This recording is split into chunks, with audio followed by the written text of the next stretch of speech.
So with the start of baseball season, what we see in the clinic is an influx of rotator cuff injuries. And generally that's a very preventable problem, and it's just some simple things that you need to learn about rotator cuff and what you can do to prevent that from happening. So the problem generally happens when what happens is as you throw, all the big, strong internal rotator muscles generate a lot of force. Those are your pec muscles and some of your internal rotator cuff muscles.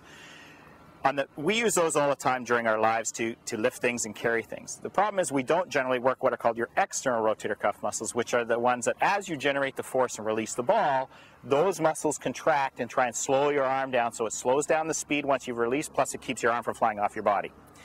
So what we have to do is start to work and balance those out with some simple exercises that are going to strengthen those external rotator cuff muscles so they don't get traumatized, and lead to a rotator cuff injury. So I'm going to show you 3 simple exercises that you can do anywhere before the season or during the season to keep your rotator cuff muscles strong.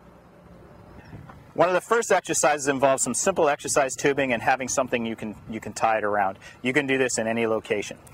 What it involves is a simple exercise where we're training those rotator cuff external rotators in a neutral position, and neutral is a little bit safer than getting up into the functional positions we'll do later. So what you do is you tie the band around. You want this horizontal to your arm, which is at 90 degrees. You want to start with your hand in, keep your shoulders still, be up, standing up straight. Start with your hand in at about 45 degrees. What you're going to do with this exercise is pull out to another 45 degrees out, hold it there for a couple seconds, and then let it in slowly. So we don't want our elbow flying out. Keep that elbow in, pull out, hold it, and then let it back in slow. And what that does is if you do a set of about 3 sets of 7 or 8, what you'll find is you start to feel a burning sensation in the back part of your shoulder, which is those are small external rotators that we're trying to work on. So again, you just pull out, hold, and let it back in. And that's the start to getting these rotator cuff muscles strong so you don't damage them in the throwing mechanism. The second exercise will show that you don't really need anything specific really to do a lot of these exercises. In fact, a picnic table works just as well as anything else. These exercises are called Supermans, and what they do is they strengthen the stability muscles of your shoulder blade to give those rotator cuff a stable base to work from. So with Supermans, what you do is you lie on your stomach, have your arms out over your head like Superman, and you lift your arm up, hold it for a couple of seconds, put it back down. Lift the other one up, let it down. And keep going and do about 5 on each side. And you'll feel that sort of between your shoulder blades and the back of your shoulders.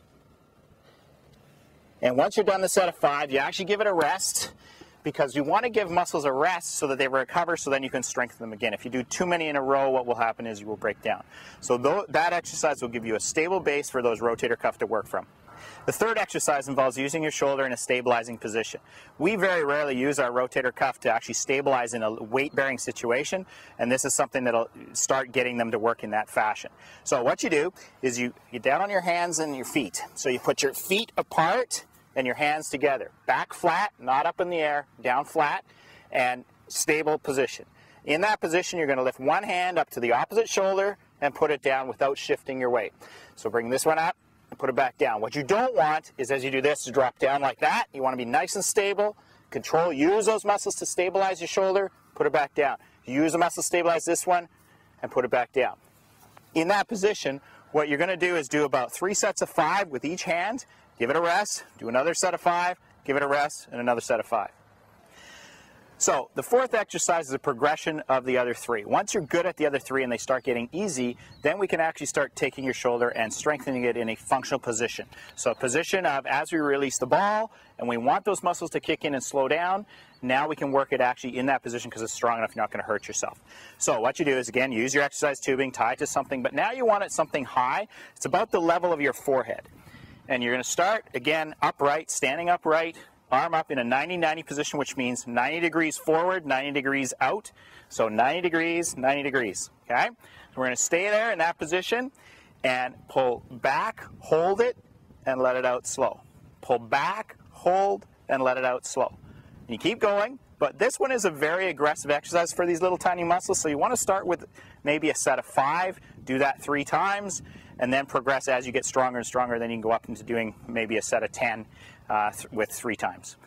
So with that muscle, make sure you're not dropping your arm down. You want to keep your elbow up so that it's spinning around an axis. Just pull out, hold, let it down. So that's the advanced exercise so that you're ready to throw and you're not going to injure your rotator cuff during the season.